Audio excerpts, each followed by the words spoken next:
అర్జునుడు అడుగుతాడు కృష్ణుడు, నువ్వు ఎవరు అని చెప్పేసి. అహం ఆత్మా గుడాకేశ సర్వభూతాశయ స్థిత.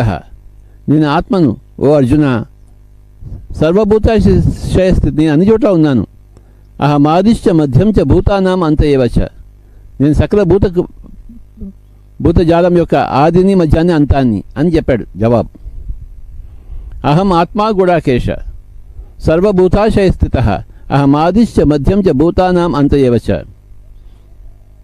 ఈ ధ్యాన యోగ సాధన ద్వారా స్వస్వరూపానుసంధానం పొందిన అందరికీ ఇదే జవాబు చెప్తారు.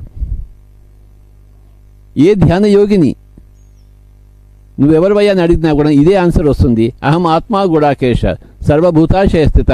అహం ఆదిశ్చ మధ్యం చ భూతానాం అంతయేవచ. నేనే అన్ని చోట ఉన్నాను.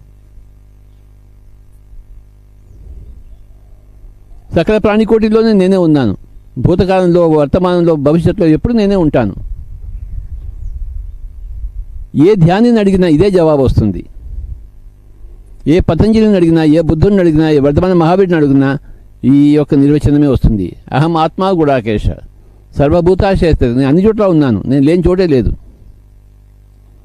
నేను శూన్యమై అన్ని చోట్ల ఉన్నాను. పరిశూన్యమై అన్ని చోట్ల ఉన్నాను. మహాపరిశూన్యమై అన్ని చోట్ల ఉన్నాను.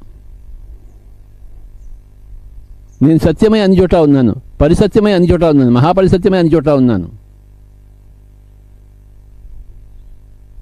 శూన్యమన్నా, ఆత్మన్నా, సత్యమన్నా అన్ని పర్యాయ పదాలే.